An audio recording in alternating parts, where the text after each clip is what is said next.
Vous n'avez jamais été ordinaire. Les signes qui étaient toujours là. Quand il était petit, il y avait un garçon qui évitait les jeux bruyants.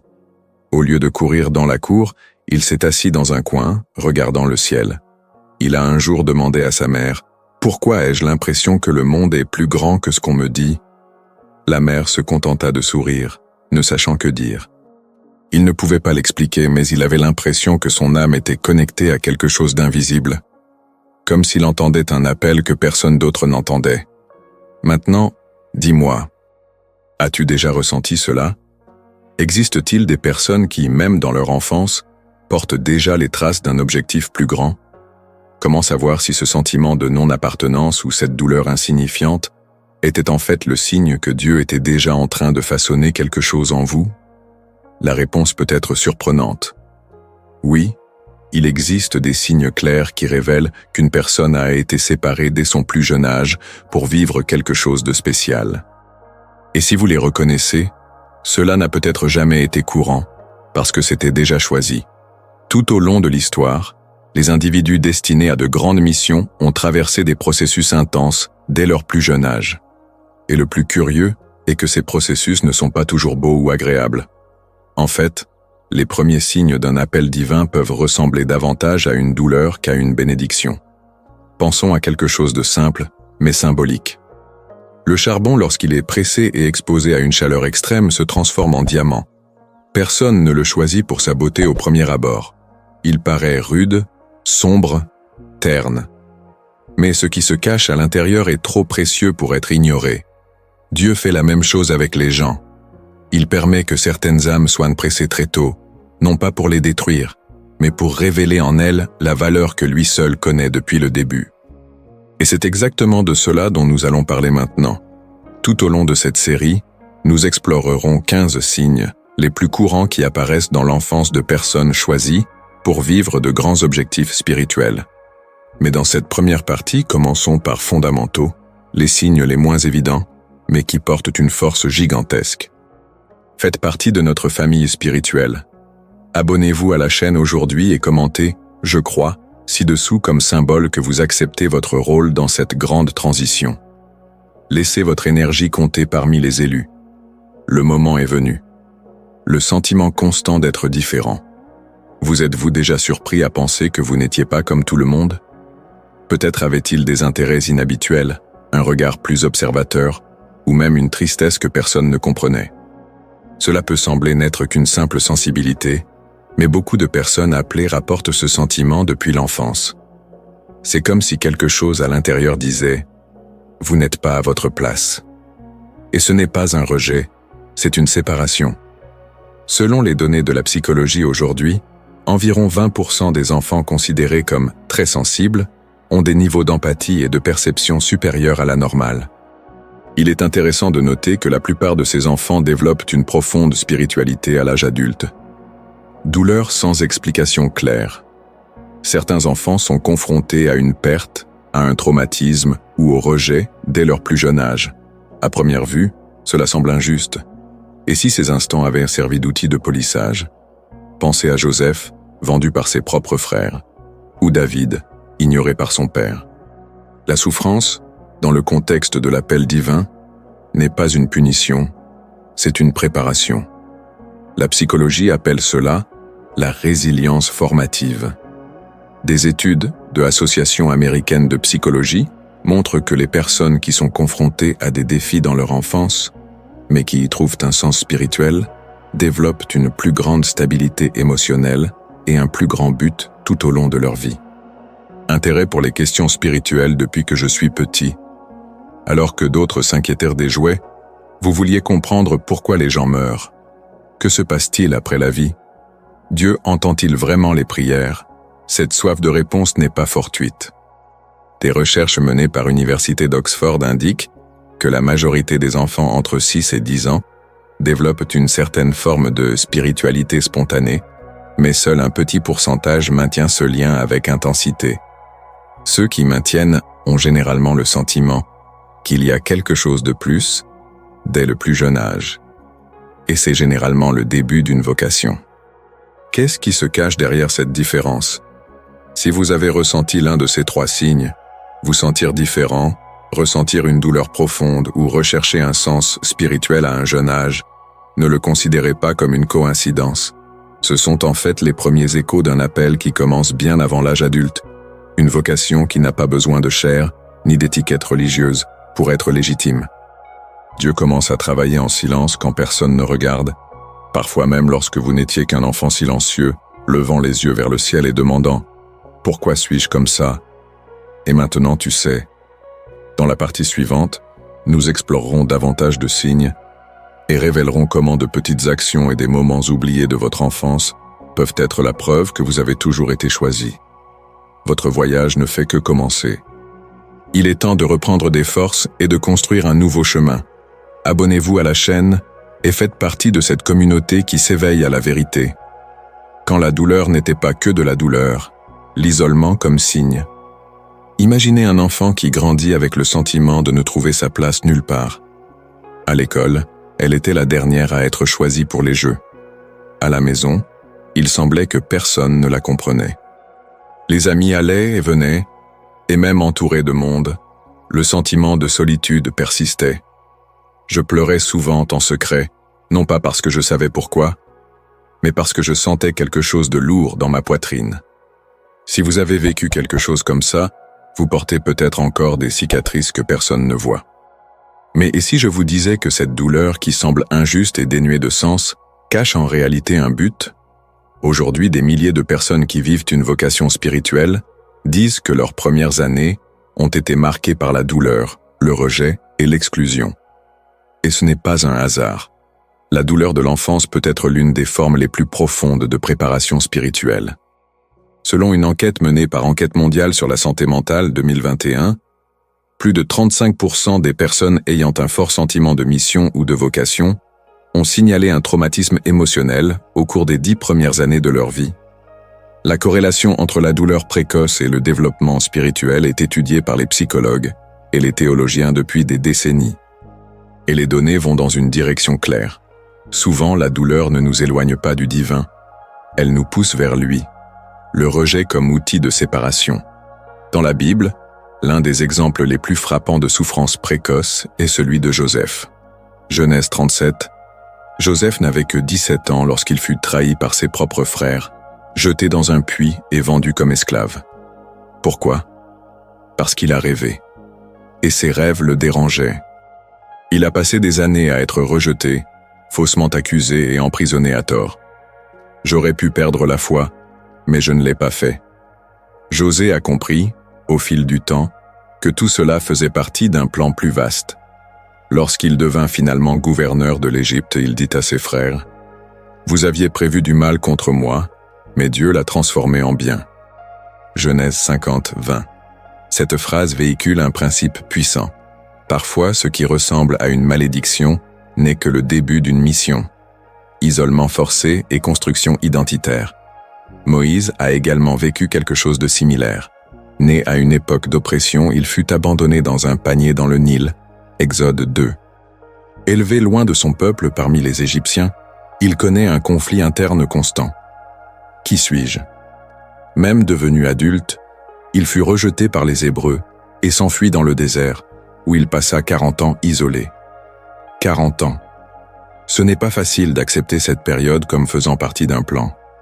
Mais c'est durant cette période qu'il se façonne, en silence, jusqu'à être prêt à libérer le peuple hébreu. L'isolement de Moïse n'était pas une punition, c'était une préparation.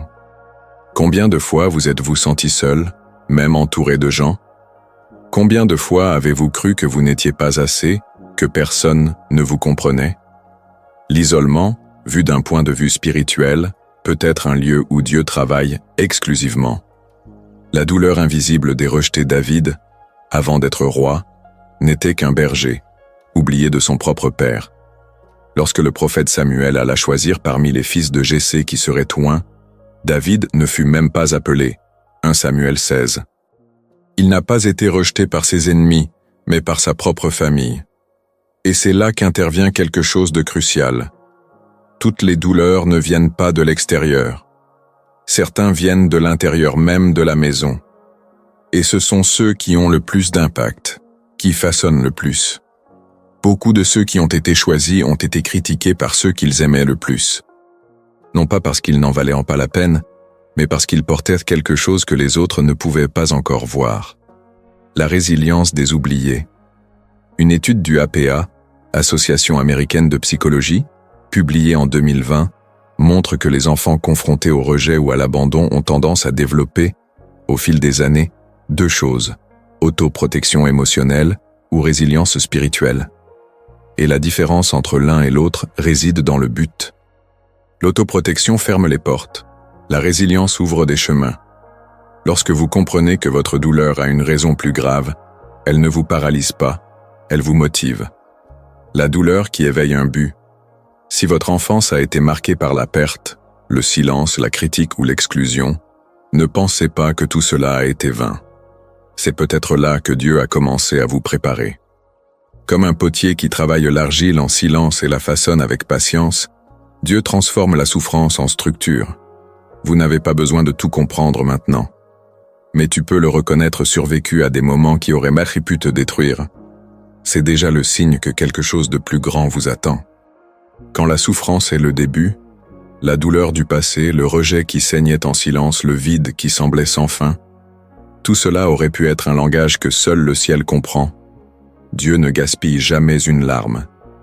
Et si vous êtes ici en train de lire ceci, c'est que même sans le savoir, vous avez résisté. Il n'a pas abandonné. Et maintenant, il commence à comprendre que cette douleur portait un nom. But. Dans la partie suivante, nous parlerons d'un autre indice puissant. Les rêves et les prémonitions que vous aviez quand vous étiez enfant et ce qu'ils peuvent révéler sur votre mission. Il est temps de reprendre des forces et de construire un nouveau chemin. Si cette vidéo vous semble logique, ne vous arrêtez pas là. Cliquez sur Inscrivez-vous maintenant et découvrez la prochaine étape vers votre transformation. Rien n'est arrivé par hasard. Construire votre objectif. Avez-vous déjà pris le temps de réfléchir au nombre de fois où vous vous êtes demandé « Pourquoi est-ce que cela m'est arrivé ?» Cela aurait pu être un moment précis, comme une perte inattendue ou une longue période d'angoisse silencieuse. Peut-être que vous n'avez jamais trouvé de réponse claire, jusqu'à présent. Et si chaque expérience, de la plus petite à la plus douloureuse, était liée à quelque chose de plus grand? Et si toutes ces situations apparemment sans rapport étaient en réalité les parties d'un puzzle qui se forme depuis le jour de votre naissance? La vérité est que, il y a des vies qui naissent avec un but défini. Non pas parce que ces personnes sont meilleures ou spéciales au sens humain du terme, mais parce qu'elles ont été séparées à l'avance pour accomplir quelque chose d'unique. Tu as été planifié avec intention. Dans le livre du prophète Jérémie, chapitre 1, verset 5, il est écrit « Avant de te former dans le sein maternel, je te connaissais, et avant que tu ne sortes du sein maternel, je t'ai sanctifié. » Ce n'est pas seulement une belle phrase, c'est une déclaration sur la préexistence d'un but. Cela signifie que Dieu n'a pas attendu votre naissance pour vous observer et décider quoi faire de votre vie. Il le savait déjà, avant même de prendre votre première respiration. Ce type de vocation n'apparaît pas soudainement et ne dépend pas non plus du mérite. On le plante comme une graine. Et comme toute graine, elle a besoin de temps, de soins, de phases. Phase de finalité, préparation, silence et activation. Chaque mission spirituelle passe par des étapes. Et l'une des plus ignorées est la phase de préparation invisible, celui où tout semble arrêté, sans direction. La Bible regorge d'exemples comme celui-ci. Joseph, fils de Jacob, a eu ses rêves à l'âge de 17 ans, Genèse 37, mais ne les a vus se réaliser qu'à l'âge de 30 ans, après avoir été vendu comme esclave, injustement emprisonné et oublié. Moïse. Il vécut dans le luxe pendant 40 ans, puis passa encore 40 ans dans l'anonymat comme berger, avant d'être appelé par Dieu à libérer Israël. Exode 3. David. Il a été oint alors qu'il était encore adolescent, mais a été persécuté et exilé avant d'occuper le trône. Ces délais d'attente ne constituaient pas des sanctions, c'était un entraînement silencieux. Le but ne signifie pas la facilité. Beaucoup de gens croient qu'en découvrant leur vocation, la vie deviendra plus légère. Mais la réalité est tout le contraire. Plus la mission est grande, plus la préparation sera intense. Le but n'est pas une récompense, c'est une responsabilité. La différence est que lorsque vous vivez avec sens, même la douleur prend de la valeur. Vous commencez à considérer les chutes comme faisant partie du processus et non comme des signes d'échec. Selon un rapport de Instituts nationaux de la santé, NIH, les personnes ayant un but défini vivent en moyenne 7 ans de plus, ont une meilleure santé mentale et des niveaux d'anxiété réduits. En d'autres termes, savoir pourquoi vous êtes ici change même la façon dont votre corps réagit au monde. Il n'y a pas de souffrance inutile. Combien de fois vous êtes-vous demandé pourquoi vous deviez traverser certaines situations? Peut-être qu'ils vous ont humilié, peut-être que je me sentais abandonné. Il se pourrait que tout cela vous ait formé de l'intérieur, afin que vous puissiez transmettre un message que personne d'autre ne pourrait transmettre. Votre douleur n'a pas été vaine. Dieu ne permet pas les blessures inutiles. Chaque marque porte une fonction. Et savez-vous pourquoi? Parce que les personnes qui seront touchées par vous ont besoin de quelqu'un qui a vécu ce qu'elles vivent actuellement. Vous n'êtes pas formé uniquement pour vous-même. Vous êtes formé pour servir. Découvrir le but ne consiste pas à connaître tous les détails. L'une des plus grandes frustrations de quiconque ressent une vocation est d'essayer de tout comprendre d'un coup. Mais le but n'est pas une voie entièrement révélée. C'est un chemin révélé, étape par étape. Abraham a reçu une promesse dans Genèse 12. 1. Quitter son pays dans un endroit dont il ne savait même pas où il se trouvait. Et il est parti, sans tout savoir. Je viens de faire confiance. C'est le modèle de foi qui soutient ceux qui ont été appelés. Continuer sans tout comprendre, mais avec la certitude qu'il y a une raison plus grande derrière chaque étape. Comment réalisez-vous que vous portez ce destin? Peut-être que vous en doutez encore. Mais si à un moment donné vous avez senti que votre vie avait plus de sens qu'elle n'y paraissait, qu'une mission vous attendait, que certains traumatismes ne sont pas arrivés pour rien, c'est déjà un signe. Vous l'avez peut-être ignoré par peur. Vous avez peut-être abandonné par insécurité. Mais Dieu n'oublie pas ce qu'il a écrit. Et il n'efface pas le but à cause du processus. Il y a une raison plus importante à tout ce que tu as vécu. S'il y a une chose que vous devez garder aujourd'hui, c'est celle-ci. Rien n'était en vain. Les nuits solitaires, les larmes cachées, les noms que vous avez reçus, ils ont tous une place sur la carte de votre vocation. Vous n'avez pas besoin de tout comprendre maintenant. Mais vous devez croire qu'il existe un plan et que vous en faites partie.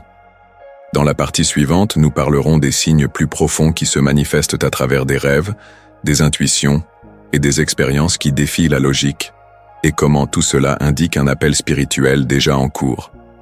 Partagez ces connaissances avec le monde. Ensemble, nous pouvons diffuser ce message et aider davantage de personnes à devenir libres. Abonnez-vous à la chaîne et envoyez cette vidéo à tous ceux qui ont besoin d'entendre cette vérité. Quand Dieu appelle les jeunes, leçon de 4 élus. Certains destins commencent à être conçus avant même qu'une personne ne réalise qui elle est. Et lorsque cette destinée vient de Dieu, les signes apparaissent très tôt, souvent même dans l'enfance. Si vous avez déjà eu l'impression d'avoir vécu une période déroutante dans votre jeunesse où tout semblait déplacé, sachez que vous n'êtes pas seul. La Bible nous montre que les plus grands chefs spirituels ont également éprouvé ce sentiment avant de comprendre l'appel. Et aujourd'hui, nous allons nous intéresser à 4 personnages bibliques dont la vie a été transformée dès son plus jeune âge. Moïse, Samuel, Joseph et David. Chacun d'eux a connu des débuts difficiles, un chemin marqué par la douleur, l'attente et la solitude, mais aussi par le but, la direction et la victoire. Moïse, protégé dès la naissance pour diriger au bon moment. L'histoire de Moïse commence à une époque de peur. Autour 1500 après JC, le pharaon d'Égypte a ordonné que tous les Hébreux mâles nouveau-nés soient tués. Exode 1, 22. La mère de Moïse, guidée par la foi et le courage, a caché le bébé pendant 3 mois. Lorsqu'il ne pouvait plus le protéger, il le plaça dans un panier dans le Nil, espérant que Dieu prendrait soin de lui. C'est ainsi que la fille du pharaon le trouva et l'éleva comme prince dans le palais égyptien. Mais Moïse n'a jamais oublié qui il était. Et même avec tout ce luxe, il se sentait déchiré. Adulte, en voyant un Hébreu se faire maltraiter, il réagit, tue l'agresseur et s'enfuit. Pendant 4 décennies, Moïse vivait isolé dans le désert, travaillant comme berger. Il pensait probablement que sa vie s'arrêtait là.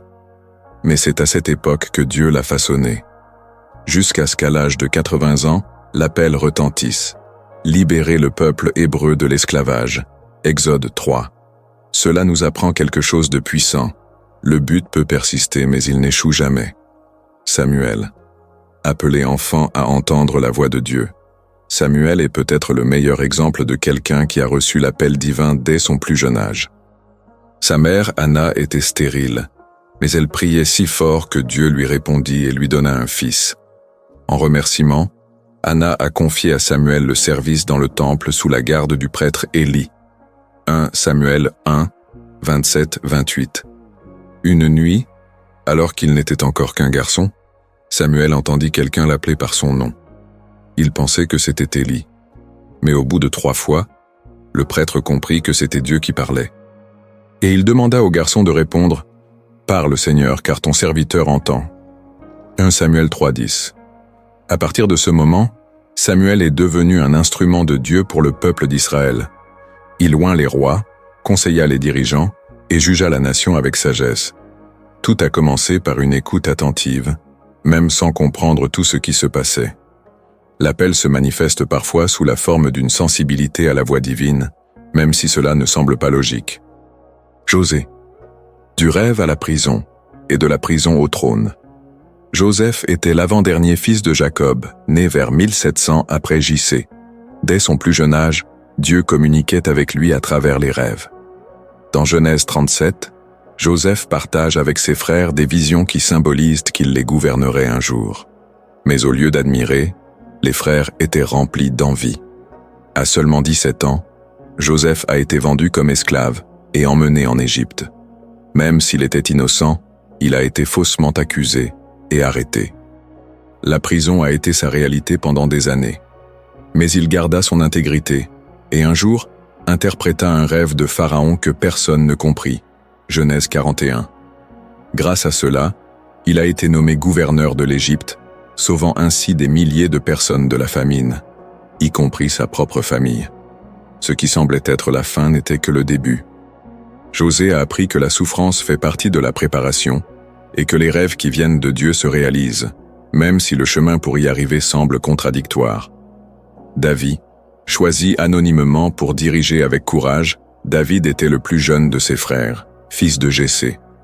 Lorsque le prophète Samuel a été envoyé par Dieu pour oindre le prochain roi d'Israël, il a passé en revue tous les fils les plus forts et les plus expérimentés, jusqu'à ce qu'il demande s'il y avait quelqu'un d'autre. C'est seulement alors qu'ils ont mentionné David, qui était dans les champs et gardait les moutons. 1 Samuel 16, 11. Dieu l'a choisi. Et même après cela, David a dû faire face à des années de persécution.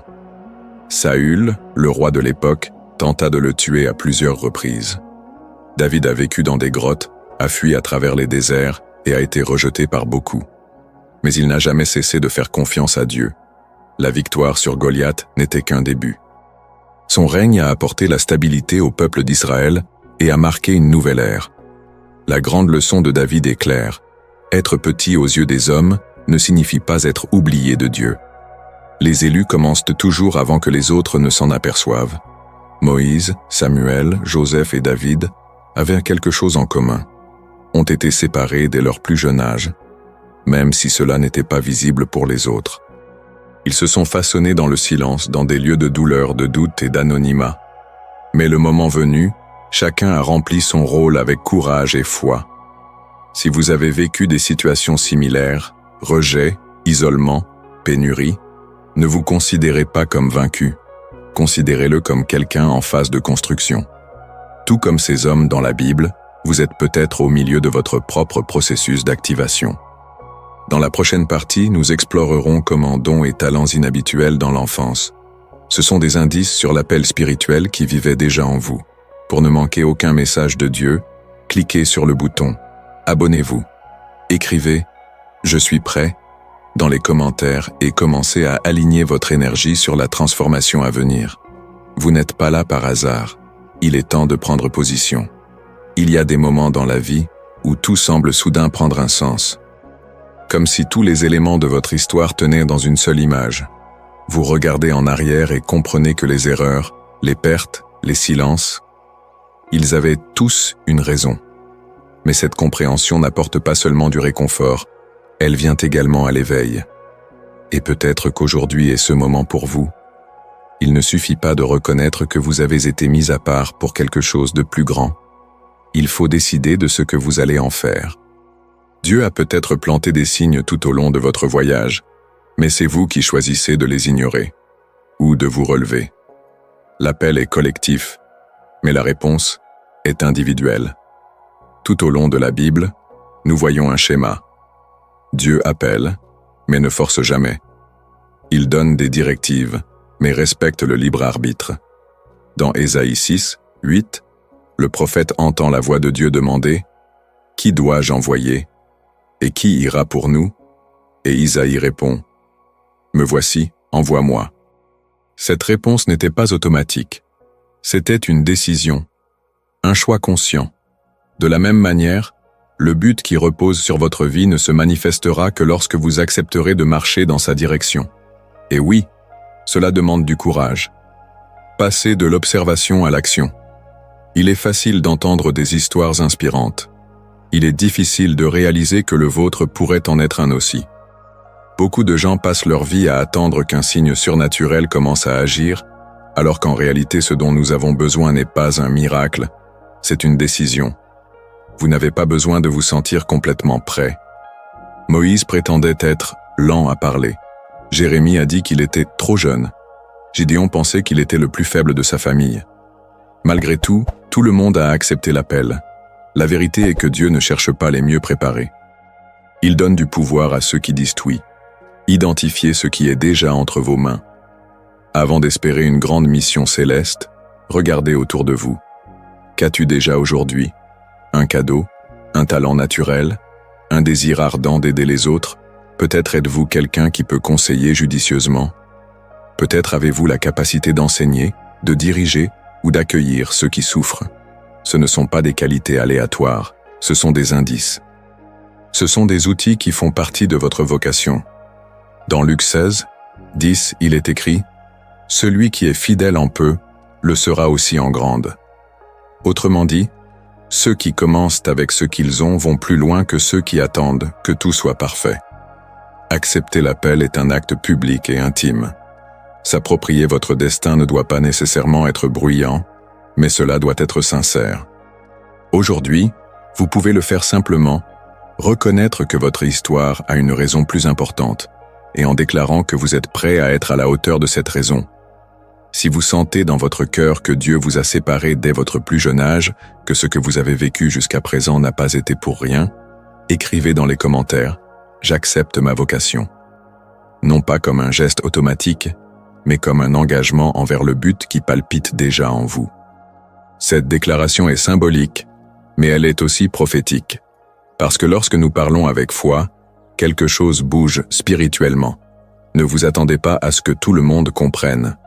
Lorsque vous assumerez un rôle de premier plan dans votre mission, tout le monde autour de vous ne comprendra pas. Certains en douteront. D'autres s'en moqueront. Ceci est attendu. Jésus a été rejeté dans sa propre ville. Matthieu 13, 57. David a été ridiculisé par ses propres frères. 1 Samuel 17, 28. José était méprisé par sa famille. Sa valeur ne dépend pas de l'approbation des gens, mais de la confirmation de Dieu. Et s'il vous a choisi, rien de ce que disent les autres ne peut changer cela. L'attitude transforme le potentiel en objectif. Vous pouvez tout avoir en vous. Dons, talent, sensibilité spirituelle, mais sans attitude, rien de tout cela ne peut s'accomplir. Ce qui transforme la promesse en réalité, c'est le mouvement. C'est alors que vous décidez d'agir même sans connaître tous les détails. C'est à ce moment-là que vous commencez à prier avec plus d'intention, étudier avec plus de concentration.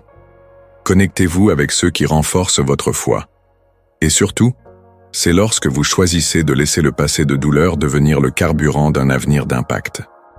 Le protagoniste commence par un pas.